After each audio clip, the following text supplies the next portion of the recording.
नमस्ते बच्चों। आज मैं आप लोगों को क्लास 7 वसंत का पाठ रहीम के दोहे इसका मैं एमसीक्यू पढ़ाने जा रही हूँ। और इससे पहले बच्चों मैं क्लास 7 वसंत के बहुत सारे चैप्टर का एमसीक्यू बना चुकी हूँ। Full explanation, question answer, summary और हिंदी व्याकरण बहुत ही आसान रूप में मैं पढ़ाई हूँ। तो उन सबको देखने के लिए आप ऊपर दिए गए आई बटन पर क्लिक करके देख सकते हैं, या नीचे दिए गए डिस्क्रिप्शन बॉक्स में देख सकते हैं, या प्लेलिस्ट में जाकर देख सकते हैं। और बच्चों, आप मुझे इंस्टाग्राम, फेसबुक और ट्विटर पर भी फॉलो कर सकते हैं। तो अभी हम लोग रहीम के दोहे का एमसीक्यू पढ़ेंगे, क्योंकि इस बार आप लोगों को एग्जाम में एमसीक्यू ही पूछे जाएंगे। पहला प्रश्न है, सच्चे मित्र की क्या विशेषता होती है? यहाँ से शुरू हो गया। सच्चे मित्र की क्या विशेषता होती है? क, सच्चा मित्र हर कार्य में सहयोगी होता है। ख, मार्गदर्शक होता है। ग, सदा सच बोलता है। घ, मुश्किल के समय भी मित्र का साथ नहीं छोड़ते। तो क्या होता है? सच्चे मित्र की क्या विशेषता होती है? इसका उत्तर है घ, मुश्किल के समय भी मित्र का साथ नहीं छोड़ता। चौथा प्रश्न है, सच्चे मित्र को कब परखा जा सकता है? क, समारोह में। ख, सबके साथ समक्ष। ग, विपत्ति आने पर। घ, हर पल। तो सच्चे मित्र को कब परखा जा सकता है? इसका उत्तर है ग, विपत्ति आने पर।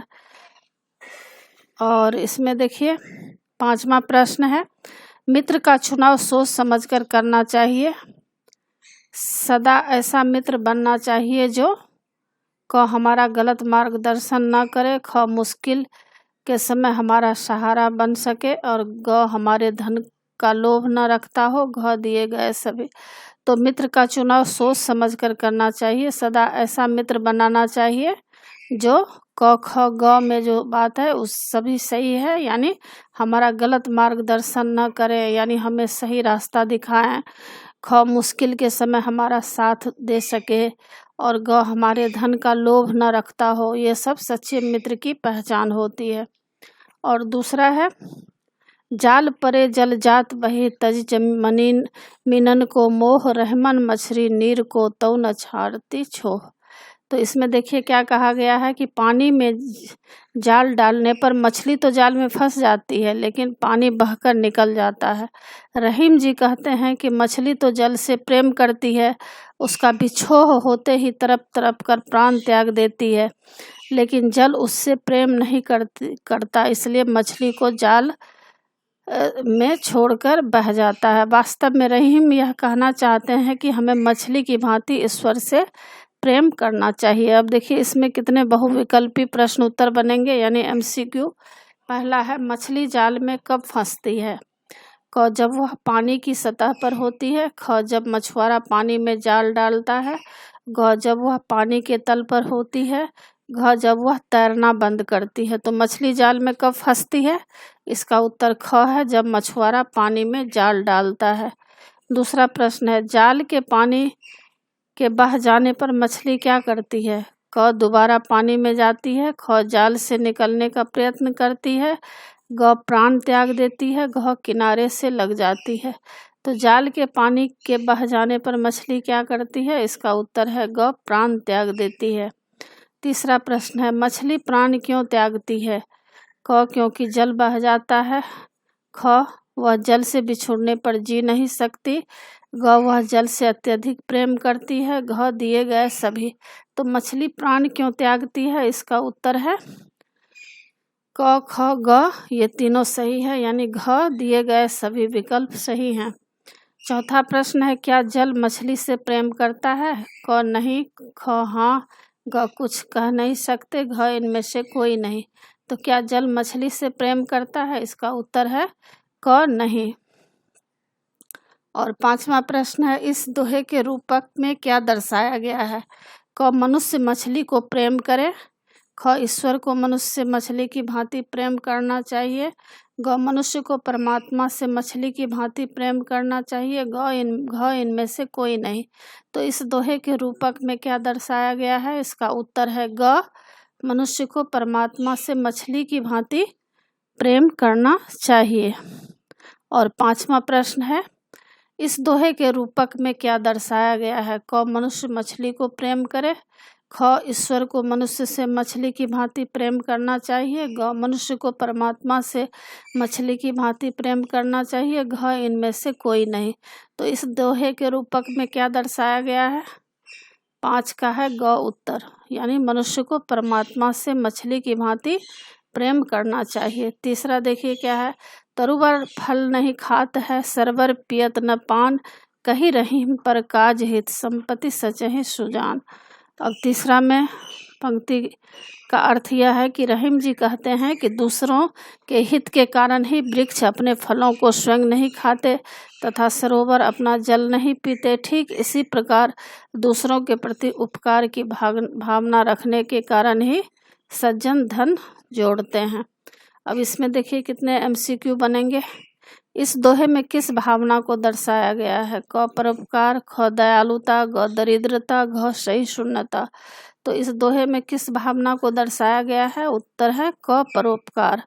दूसरा प्रश्न है वृक्ष की विशेषता क्या होती है?